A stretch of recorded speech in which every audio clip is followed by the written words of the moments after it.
اس پر کرائے کا کوئی جواب نہیں۔ اسلام میں سرمایہ کے ذریعہ جو نا کاروبار صرف دو چیزیں ہیں، باقی سب حرام ہے کہ آرام سے پیسے دے کر بیٹھ جائے نفع لیتا رہے، اس کے لیے ہزار بہانے ڈھونڈے، حرام حرام حرام، کوئی حق نہیں۔ رسک مول لو کہ خطرہ مول لو، قربانی دو کہ معاشرے کی خدمت کریں گے، بھائی نفع ہو گیا اللہ کا فضل ہے، گھاٹا آ جائے کوئی بات نہیں۔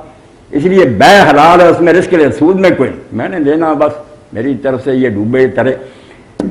دو چیزیں اسلام میں جب اسلامی بینکنگ ہوگی، مضاربہ اور مشارکہ، وہ بھی صاف ہے، اس کو بھی انہوں نے گڑبڑ کر دیا۔ مضاربہ کیا کہ آپ نے کسی کو پیسے دیے، وہ کام کرے گا، نفع ہوگا تو نسبت طے ہو جائے، مقرر نفع نہیں، نسبت اس ریشو سے تقسیم کریں گے۔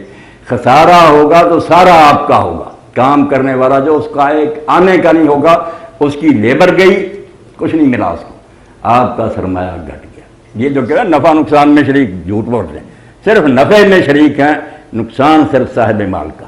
وہ دو فیکٹر تھے، ادھر لیبر تھی ادھر کیپٹل تھا، کیپٹل گھٹ گیا، اس کی لیبر برباد ہوئی، اس غریب کو کیا ملا؟ الٹا اس پر قرضہ ڈال دینا۔ یہ ہے مضاربہ۔ دوسرا ہے مشارکہ کہ دونوں کا سرمایہ مل کر کام کریں، اس میں ٹھیک ہے کہ نفع بھی اور نقصان بھی دونوں میں جو نسبت طے ہوگی۔ مقرر نفع جو ہے اس کو کسی طرح معیشت دان بھی جائز نہیں کر سکتے۔ کس طرح فرض کر لیا آپ نے کہ ضرور نفع ہی ہوگا اور زیادہ ہی ہوگا، اگر کم ہو گیا پھر؟ اس لیے کرنا ہے تو مضاربہ اور مشارکہ کرو، لو بھائی کام کرو، نفع ہو گیا تو بانٹ لیں گے، ورنہ اللہ وارث۔ ان کے علاوہ کوئی دین میں جائز صورت نہیں۔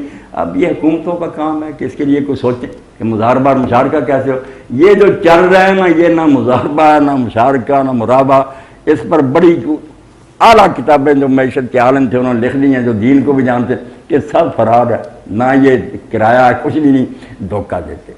جی ایک دفعہ دوست رات بیٹھے ہوئے تھے تو ان کے درمیان بحث چل رہی کہ ایک بندہ ہے، اس کی اگر زمین ہے 5 کلے ہیں، اس طرح کچھ بھی زمین، تو وہ کرائے پہ دیتا ہے، اس کا ٹھیکہ وغیرہ لیتا ہے، ٹھیک ہے۔ اور اسی طرح ایک بندہ ہے، اس کی 5 ایکڑ زمین تھی، اس نے بیچ کے جو رقم ہے وہ بینک میں رکھ دی ہے، اب اس کے اوپر جو ہے وہ انٹرسٹ، مطلب اس کو ہم انٹرسٹ ہی کہیں وہ لے رہے ہیں۔ تو اب وہ بحث کر رہے تھے کہ ان دونوں میں ڈفرینس کیا ہے، کہ وہ بھی اس نے بھی اپنی مطلب رقم رکھی ہوئی ہے اور اس کے اوپر وہ سال کے بعد یا جو بھی ٹھیکہ لے رہے ہیں فکس، اور جو بینک میں جس نے رقم دی ہے وہ بھی اس کے اوپر فکس لے رہے ہیں، تو اس کے درمیان ڈفرینس کیا ہے؟ نہیں، یہ تو میں نے عرض کیا نا کہ زمین جو ہے نا، اس پر اجارہ یہ ٹھیکہ تو کہ زمین اسی حال میں قائم رہتی، تھوڑا بہت برتنے سے اگر اس کی صلاحیت میں کمی آئی اس کا بدلہ لے لیا۔ پیسے پر پیسہ جو ہے نا، یہ صرف دو ہی سوچتے ہیں کہ اگر یہ لینا چاہتا ہے تو مضاربہ کرے، مشارکہ کرے، کوئی نفع ہوگا، کوئی عوام کے لیے کوئی کام کیا جائے۔ یہ جن صرف سرمایہ دے دینا، آرام سے بیٹھنا، اس سے معاشرے کی کوئی خدمت نہیں۔ زمین تو لی تو برس رہا، پیسہ کیا بینک کے پاس، اگر وہ تجارت میں لگائے گا ہو سکتا نقصان ہی ہو جائے۔ اس لیے قربانی دینی چاہیے کہ کاروبار کرو، فیکٹریاں قائم کرو، کہ سودے لاؤ، سپلائی کرو، عوام کی خدمت کرو اور اس کا معاوضہ لو، حلال صرف ہوگا۔ ورنہ سرمایہ پر صرف آپ سرمایہ لیتے جائیں، کام ڈھیلے کا نہیں کیا، حرام۔ آپ ذرا رسول اللہ کے فرمان کو دیکھیں کہ اگر یہاں ایک ڈیری یہ پڑی، میں نے خرید لی، اب وہاں ایک شخص کہتا ہے کہ آپ نے 10 روپے مان لیے، مجھ سے 11 لے رہو، حضور نے حرام کرا دی کہ کیا کیا اس نے کہ 1 روپیہ ریٹ بڑھ گیا، کیوں تو میرے میں لوگوں کو تنگ کرنا چاہتے ہو، تو لو دوسری جگہ منتقل کرو، کچھ تو کرو جس سے حق بنے تمہارا کہ کوئی اس نے اس کا بدلہ لیا۔ یہ مذاق بنا، اس سے آپ سمجھ لیں کہ یہ جو ہے نا کہ کارخانے میں چیز تیار ہو رہی ہے، ٹیلی فونوں پر سودے، نہ کوئی دے رہا نہ لے رہا، میں نے اتنے میں خرید لی، دوسرا کہتا ہے یہ ظالم ہے جنہوں نے لوگوں کو جکر رکھا، برباد کر دیا۔ اگر سیدھا آنے دے کہ جو تیار ہوا مارکیٹ میں آئے کتنا سستا ملے گا۔ اس لیے آپ نے ترک رکبان کو منع کیا کہ کوئی قافلہ سامان لے کر آ رہا ہے، کوئی آدمی شہر سے باہر جا کر ان سے خرید نہیں سکتا۔ ایک تو ان سے دھوکہ ہوگا کہ ریٹ نہیں جانتے، دوسرا تم سستا خرید لو گے، پھر بازار میں آ کر تنگ کرو گے لوگوں کو، لانے دو ان کو، خلق خدا ایک دوسرے سے رزق حاصل کرے۔ اسلام کا نظام معیشت جو اس کو سمجھیں تو پھر یہ ہے نا کرائے وغیرہ یہ سود کوئی سمجھ نہیں آتی کہ جس نے کوئی کام ہی نہیں کیا، کوئی معاشرے کی خدمت سر انجام نہیں، صرف پیسے دے دیے کہ اور نفع لیتا پھرتا۔ زمین تو ہے، آپ دیکھ لیں زمین وہ کاشت کرتا، اس سے بڑا کمائی کرتا، پیسوں پر کوئی ضروری نہیں کہ ضرور کمائے یا نقصان ہی ہو جائے۔ اور ادھر بھی ٹھیکے کے بارے میں آپ ذرا شرعی مسئلہ بھی سمجھیں، اگر ٹھیکے پر دیے یا آپ نے باغ بیچ ہی دیا، دیکھیں اللہ کا رسول کتنا مہربان، اس کو بھی کہا کہ اگر ایسی کوئی آفت آ گئی جس کی توقع کسی کو نہیں، قدرتی طور پر ریٹ کا اتار چڑھاؤ کوئی بات نہیں، مگر کوئی ایسا یا اللہ باری ہوئی، کوئی کیڑا پڑ گیا، دوسرا برباد ہوگی فصل، تو اللہ کے رسول نے حالانکہ سودا ہوا تھا، باغ والے کو کہا یار تم اپنے بھائی کا مال کس بدلے میں لے رہا ہے؟ جو پیسے لے رہا تو کیا تیرے باغ سے اس نے نفع کمایا؟ یہ دین کی بات کر رہا ہوں، اسی لیے میں کہتا ہوں اسلام کو دین سمجھو نا، پھر پتہ چلے کتنا یہ مذہب دھرم کی بات ہے، فلاں فرقہ زندگی گزارنے کا فرمایا اتنا ہی اس کو بدل جوائے، جتنا نقصان ہو گیا وہ چھوڑنا پڑے گا۔ یہ کوئی نہیں کہ تم اس سے پوری رقم لے لو، اس غریب نے تیرے مال نفع ہو جائے تو برکت ہے، اگر ایسی بربادی ہو جائے کہ ایسی آفت آ گئی جس کی تو کسی فریق کو نہیں، فرمایا وہ سارا کام کرنا پڑے گا۔ کیسی عدل کی باتیں، رحمت کی باتیں، اللہ کے رسول علیہ السلام نے ایسا بابرکت نظام دیا کہ اس پر، مگر اس کے لیے ضرورت ہے کہ ہم اگلی دنیا کو مانیں۔ اگر نظر یہیں تک ہوگی نا کہ بابر بیش کورس کیا ہم دوبارہ نہیں مزے اڑاؤ، دنیا پھر کب کا موقع ہے، پھر تو کرپشن نہیں روک سکتے۔ آپ جی چاہے جتنے مرضی علوم پڑھا لیں، لوگوں کو مہذب بنائیں، نہیں، جس کا آپ دیکھتے ہیں کارپوریشنوں کے چیئرمین، بینکوں کے مینیجر پکڑے جا رہے ہیں، کروڑوں کا پکڑ، بھائی خوف خدا نہیں، علم کیا ان کا بنائے گا؟ بگڑتے جائیں گے، راستے ڈھونڈ لیں گے اس طرح ڈاکے مارنے۔ جو اللہ سے ڈر جاتا ہے نا، مانتا ہے کہ زندگی یہی نہیں ہے، مرنے کے بعد لامحدود زندگی شروع ہونے والی ہے، جو میں یہاں بوؤں گا وہ کاٹوں گا، اور ایک ذرہ بھی میرا جو ہے نا وہ اللہ کی نگاہوں سے چھپا رہا۔ یہ یقین ہے ایمان بالآخرت پر جو دنیا کو سنبھالتا ہے، ورنہ آپ پڑھے لکھے سوچ رہے ہیں دماغ سے کہ جتنے جی چاہے نئے آرڈیننس جاری کریں، نگران مقرر کر دیں، کیا بنے گا؟ وہ خود ڈاکو بن جائیں گے نگران۔ اللہ سے ڈر جب پیدا ہو جاتا، کسی پولیس کی نگرانی کی ضرورت، آپ کے سامنے امریکہ کا حال پڑھیں، کئی سال تک ایڈورٹائزمنٹ ہوئی کہ شراب بری ہے، ہر طرف سے میڈیا نے، یونیورسٹیوں کے لیکچراروں نے کتابیں، رسالے، اور لوگوں نے ووٹ بھی دیا کہ ختم کرو شراب، بڑے نقصان، مگر 2-4 سال ہی نہیں گزرے، لوگوں نے مطالبہ کر دیا کہ بحال کر۔ اور اسلام کا حال دیکھو کہ پیتے تھے اور اس کے بغیر گزارا ہی نہیں تھا۔ جنگ احد میں جو شریک ہوئے اللہ ان پر راضی ہے، اس وقت حرام نہیں تھی، صحیح بخاری میں 70 جو شہید ان کے پیٹوں میں شراب تھی، ابھی حرام نہیں تھی، مگر جب حرام ہوئی ہے کوئی تلاشی نہیں لی گئی، کسی پولیس نے کوئی چھاپا نہیں مارا۔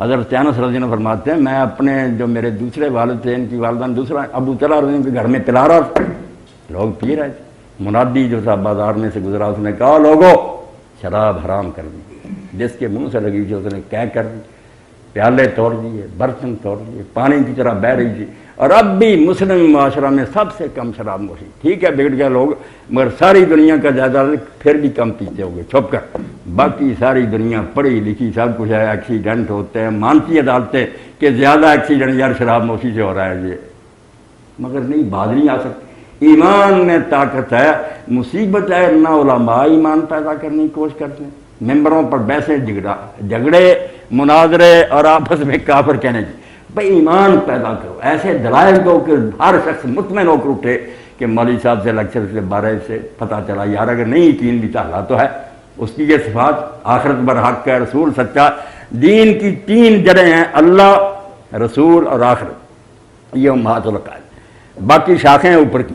یہ 3 جب تک دماغ میں جگہ نہیں نہ پکڑی اور مطمئن نہیں ہوتا آدمی، یہ ہم رسمی بنائے نا، آپ بیٹھے ہیں سارے کہیں گے ہاں مولوی صاحب مانتے، مسلمانوں کے گھر میں جو پیدا ہوئے، مرتد نہیں ہونا چاہیے، مگر اندر سے آپ جائزہ لینا، اکثر پڑھے لکھے لوگ ان چیزوں کے بارے میں بالکل یا منکر ہو گئے کہ مولویوں کی بنائی بات ہے، مجلسوں میں بیٹھتے ہیں وکیل جج سارے کہتے ہیں سارا ڈھونگ ہے کوئی خدا نہیں نہ کوئی، اور جو زبان سے نہیں کہتے مذبذب ضرور کہتے ہیں سارا ڈھونگ ہے کوئی خدا نہیں نہ کوئی، اور جو زبان سے نہیں کہتے مذبذب ضرور۔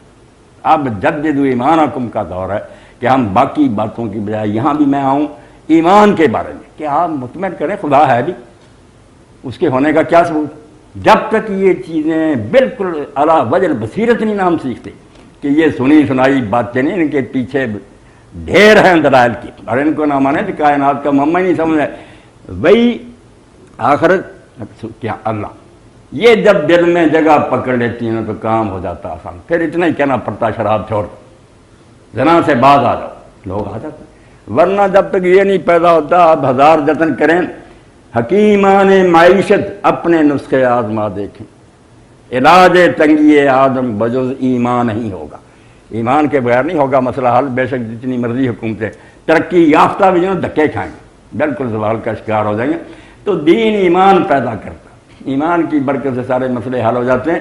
اس لیے یہ سوال جو ہے نا کرائے فلاں سارے جس نے اپنی کمائی حلال کی وہ بھی پیٹ کاٹ کر غریبوں کو دینی ہے، وہ سود کا کیسے سوچیں؟ اس لیے آپ سورہ بقرہ کا آخر دیکھ لیں، ربا اور انفاق فی سبیل اللہ اپوزٹ کے طور پر آئے کہ اللہ کی راہ میں خرچ کرنا اور سود، یہ دو ذہنیتیں ایک دماغ میں جمع ہی نہیں ہوتی۔ سود ہے کہ لوگوں کا بھی چھین لو، ان کا خون نچوڑو، انفاق ہے کہ جو آپ میں زیادہ آ گیا وہ بوتلیں دوسروں کو دیں۔ یہ تو اپنا دیتا، اس لیے یہ کیوں سود سوچے گا اور نفع سوچے گا؟ یہ تو کوشش کرے گا کہ لوٹاتا رہو۔ اب کیسے تھے خدا کے نیک بندے، میں صرف ایک حوالہ دے دوں، ایمان تازہ کرنا جو سوال بے شک تھوڑے ایمان لے کے اٹھے کہ واقعی دل جو ہے نا باغ ہو جائے کہ اسلام جو قائد دیتا ہے اس کے بغیر زندگی سمجھ نہیں سکتی۔ عبداللہ ابن مبارک اسلامی شخصیات میں سے میرے بھائیوں بزرگوں بہت عظیم آدمی، ایسا آدمی شاید ہی کوئی پیدا ہوا ہو۔ حضرت سفیان ثوری کہتے ہیں ہم نے بڑی کوشش کی کہ ایک سال عبداللہ کی طرح گزارے، نہیں گزار سکتے۔ سال کو 4 حصوں میں تقسیم کیا، 4 بڑی نیکیاں، 3 مہینے تجارت، خود حلال رزق کماتے تھے، قافلے لے جاتے تھے، 3 مہینے گھر پر بیٹھ کر دور دور سے طالب علم آتے، ان کو اپنے پلے سے خرچ دیتے اور دین سکھاتے، 3 مہینے جہاد فی سبیل اللہ کے لیے چل تلوار پکڑ کر مسلمانوں کے لشکروں میں شامل ہو گئے، اور 3 مہینے حج اور عمرہ کی۔ اب دیکھ لیں کوئی نیکی باقی رہ گئی اعلیٰ سے اعلیٰ۔ تو پڑوسی تھا غیر مسلم تھا، وہ غریب ہو گیا، اس نے مکان بیچنا شروع کیا۔ گاہک جب آئے تو انہوں نے کہا بھائی کتنا ہے تیرے مکان کا بھاؤ؟ اس نے کہا 2000 درہم۔ انہوں نے کہا جس سے جی چاہے فیصلہ کرا رہا یار 1000 درہم کا۔ اب کافر نے کہا کہ میں خود مانتا ہوں میرا مکان 1000 کا۔ تو انہوں نے کہا 2000 کیوں مانگ رہا؟ کہا جس آدمی کا پڑوس چھوڑ کر جا رہا ہوں نا عبداللہ بن مبارک کا، ایسا پڑوسی نہیں ملے گا۔ اب یہ بات حضرت عبداللہ بن مبارک کو لوگوں نے بتا دی، انہیں خبر نہیں تھی، آپ بھی سن رہے ہیں میں نہیں سن رہا مگر صاحب نظام سے جھکا ہوا۔ اب مسلمان یہ کہاں ہے؟ اگر لوگ پوچھیں کہ بتاؤ نا کہاں ہے، کوئی مولوی ایسا کہاں سے دکھاؤں؟ مسلمانوں در گور مسلمانی در کتاب، اسلام کتابوں میں رہ گیا، مسلمان قبروں میں چلے گئے، نمونہ نہیں ہم دکھا سکتے۔ عبداللہ ابن مبارک گئے شرمسار، 2000 اس کو دیا، معافی مانگی کہ میرا قصور ہے میں تیری خبر نہ لے سکا، ہر مہینے 2000 تجھے ملے گا۔ یار اس حال میں تو مکان بیچ کر چلا جاتا، میری نیکیاں باہر میں چلی جاتی۔ اللہ تعالیٰ کے رسول کے سامنے کیا منہ دکھاتا؟ حضور کہتے ہیں میرا امت ہی تھا، دولت تیرے پاس، تیرا پڑوسی غریبی کی وجہ سے مکان بیچ گیا۔ اب جو ایسا کریں کہ اپنی دولت اٹھائیں، وہ کیوں بہانے ڈھونڈیں گے کہ ہمیں کرایہ اور لیز اور مرابہ؟ یہ مولوی والے ہیلے نہیں کریں گے، وہ تو اپنے پلے سے بیچے جا رہے کہ دو اس میں نفع ہے نقصان کے۔ اور اگر آپ اس کو ہی نفع سمجھے دنیا میں سود ملے، پھر بھول جائے نہ کوئی خدا ہے نہ قیامت جنت ہو جائے۔ اس دنیا کو سامنے رکھ کر سوچیں گے تو کوئی بات بھی سمجھ نہیں، اسلام کا کون سا پرزہ پھر فٹ ہوگا؟ اگر اگلی دنیا سامنے ہوگی ہر شے سمجھ آئی کہ یہ پاگل پن نہیں ہے۔ اب دیکھیں نا قید ہو گیا، بالکل لوگ بھوکے مرنے شروع، آمر مادہ کرتا، خاک اڑنے لگی۔ حضرت سیدنا عمر بن خطاب رضی اللہ عنہ اتنے نیک، جنت کی بشارتیں، رات کو مسلح پر کھڑے ہوتے، آرام نہ کرتے، روتے رہتے کہ اللہ اگر میرے کسی قصور کی وجہ سے امت پکڑی گئی معاف فرما۔ تو حضرت سیدنا عثمان غنی رضی اللہ عنہ کو اللہ نے دولت دی تھی۔ اب انہوں نے شام سے اونٹوں کی قطار منگوائی، اونٹ لدے ہوئے گلے کے وہاں سے منگوائی۔ لوگ گئے، انہوں نے کہا عثمان آپ 1 روپیہ نفع لے لیں، انہوں نے کہا زیادہ ملتا، کسی نے کہا 2 لے لیں، کہ نہیں۔ آخر لوگ بے بس ہو گئے کہ ہماری قوت خرید تو جواب دے گی، پتہ نہیں حضرت عثمان کو کون سا آدمی اتنا نفع دے۔ اب حیران ہوں گے آپ، ایمان کیا اس کے ثمرات اور پھل۔ صبح ہی منادی نے مدینہ کی گلیوں میں آواز دے دی کہ جس شخص کو جتنی ضرورت ہے وہ عثمان رضی اللہ عنہ کے دروازہ سے اپنی ضرورت کے مطابق مفت لے جائے۔ اب لوگوں نے پوچھا آپ تو کہتے جتنا نفع ملتا، یار آپ نے فرمایا قرآن نہیں کہتا کہ اللہ کے راستے میں 1 دانہ دو گے 700 گنا بلکہ سے کون دے سکتا تھا؟ میں اللہ کے نفع کی بات کر رہا ہوں۔ اس لیے میرے عزیزوں بزرگوں بھائیوں، جب تک ایمان سمجھ میں نہیں نہ آئے گا یہ اسلام کے بارے میں سوال حل نہیں ہوگا۔ دنیاوی دماغ لے کر آپ پوچھیں میں کیا سمجھا سکوں کہ سود میں کیا نقصان، نفع ہی نفع کہ آرام سے بیٹھے لے رہے ہیں۔ انفاق اور زکوٰۃ کیا سمجھاؤں گا کہ اپنا بھی آپ لٹا رہے ہیں۔ یہ اگلی دنیا مانیں گے کہ اللہ ہے وہاں جانا، اور یہ آزمائش کا دور ہے، یہاں اگر ہم یہ کوڑیاں دے دیں گے تو وہاں موتی ملیں گے، یہاں فانی چیزیں قربان کر دیں گے وہاں جنت کی ابدی سلطنت ملے گی، مسئلہ حل ہو جائے گا۔ جی فرمائیں۔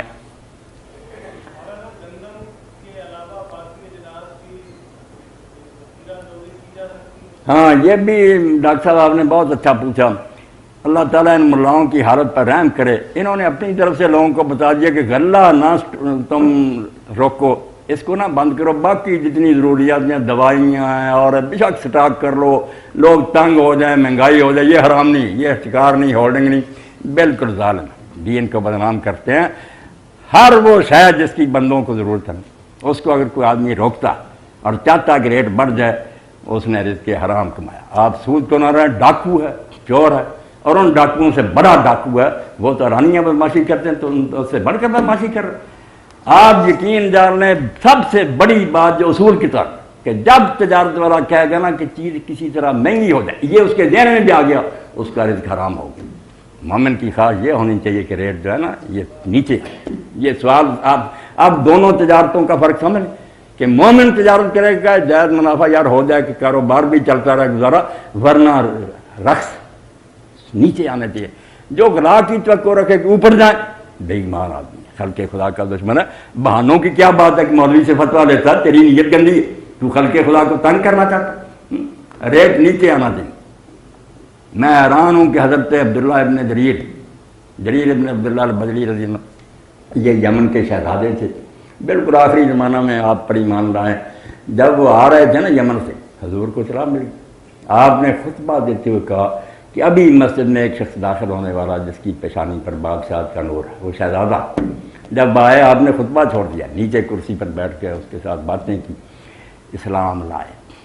اسلام لاتے وقت حضرت جریر سے صرف 3 اقرار آپ نے دیے کہ نماز باقاعدگی سے ادا کرنا، زکوٰۃ دینی، والنصح لکل مسلم.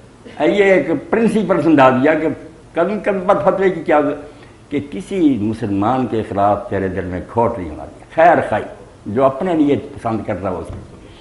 اب وقت آیا، اللہ کے رسول علیہ السلام دنیا سے تشریف لے گئے. حضرت جریر کا ملازم جنگل میں پھر رہا تھا، تو اس نے گھوڑا ساتھ تھا، ایک دیہاتی سے سودا کرے، 300 درہم جو تھے نا طے ہو گئے. وہ کہنے لگا چل میرے مالک کو ادا کر گھوڑا لے گا. جب وہ لے کر آیا اور آپ کو بتایا کہ 300 میں سودا کر، آپ نے فرمایا کہ بھائی نہیں، بدلے سے میرا گھوڑا اتنے کا نہیں.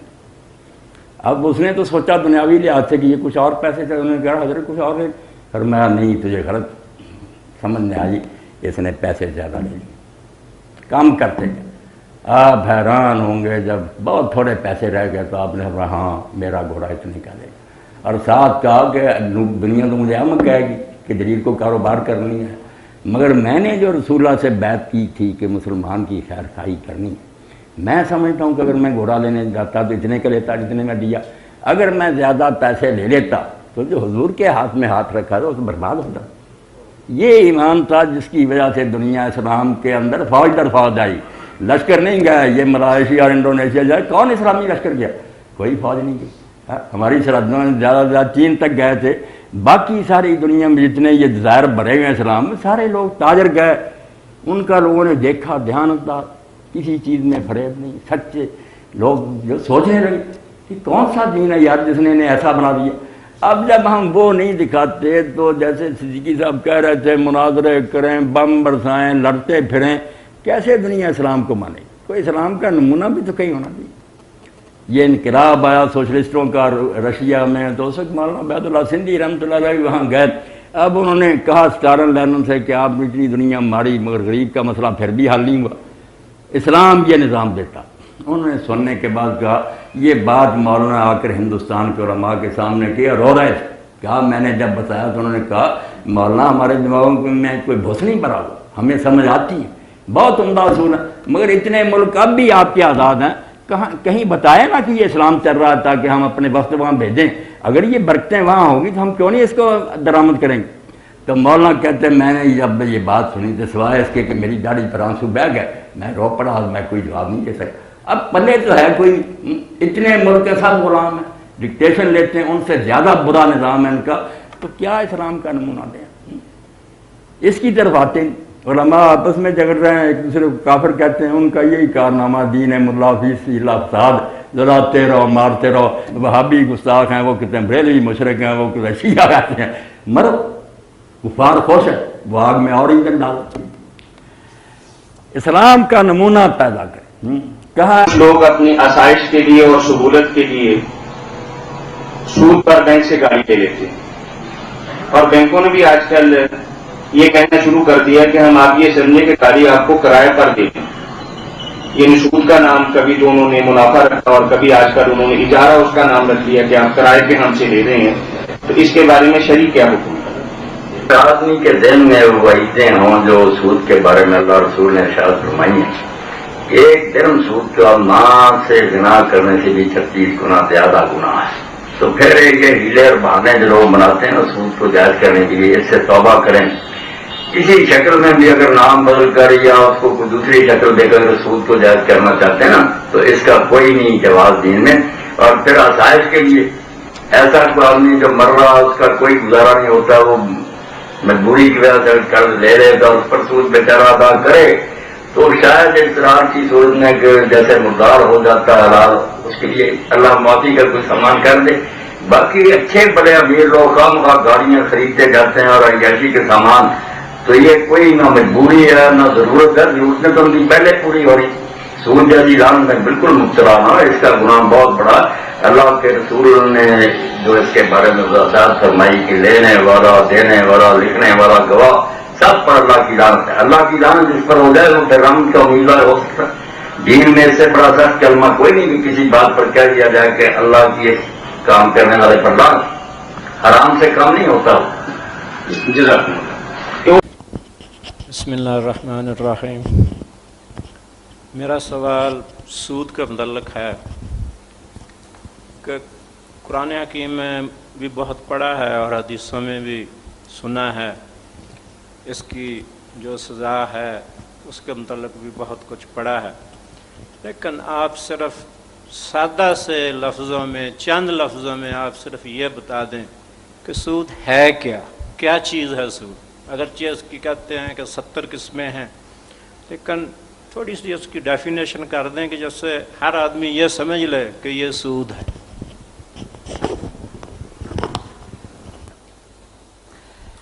بہت اچھا سوال کیا کہ اللہ تعالیٰ نے جتنی سخت وعید سود کے بارے میں بیان فرمائی، شاید ہی کسی جرم کے بارے میں بیان فرمائی کہ اللہ رسول سے جنگ کا، اور وہ جرم جن کے بارے میں کہا کہ کلمہ گو بھی یہ کریں گے تو ہمیشہ دوزخ میں رہیں گے، ان میں سے ایک قتل ناحق ہے، اور ایک یہ بات ہے سود کی بہت بڑا جرم ہے، اور اللہ کے رسول نے لکھنے والے، گواہ، لینے دینے سب پر لعنت کی۔ اور جیسے میرے بھائی نے کہا فرمایا 36 اس میں گناہ ہیں، جن میں سے کم از کم یہ ہے کہ وہ اپنی حقیقی ماں سے زنا کرے، توبہ، ایک جرم، اس سے بڑا کوئی گناہ نہیں بیان ہوا۔ مگر اس کی تعریف جیسے کہ کہا نا لوگوں نے اس کو بھی جھگڑے کی بات بنا دیا کہ سود کیا نہیں، کچھ کہتے ہیں یہ بینکوں کا سود وغیرہ، یہ کاروباری جو ہے یہ سود کوئی نہیں، جو غریبوں سے لوگ لیتے تھے وہ سود ہے، یہ کوئی نہیں، اس میں بالکل جھوٹ بول رہے۔ آپ سادہ سی بات اپنے ذہن میں بٹھا لیں کہ جس سودے سے مقصد صرف تمویل ہے، مال سے مال ہی حاصل کرنا، پیسے سے پیسہ، وہ سب سود ہے، حرام، وہ نہیں اسلام میں جائز۔ جس میں کہ آپ پیسے کے ذریعے کوئی معاشرے کی خدمت انجام دیں، کوئی فیکٹری قائم کریں، کوئی چیز باہر سے منگا کر لوگوں کو سپلائی کریں، کوئی چیز بنا کر لوگوں کو دیں، اس کے عوض کوئی نفع لے نا، وہ ربا نہیں، وہ ربا نفع ہے۔ اور جو صرف پیسہ ہی لینا چاہتے ہیں آپ، جیسے بیعینہ کی مثال حضور کے زمانے میں سمجھیں کہ میں صرف پیسے ہی لینا چاہتا ہوں، مگر بہانہ مراتا ہوں کہ یار میں نے یہ چیز آپ کے ہاتھ بیچ دی، اس نے لے لی، بعد میں کہتا ہوں 800 کی بیچی، پھر میں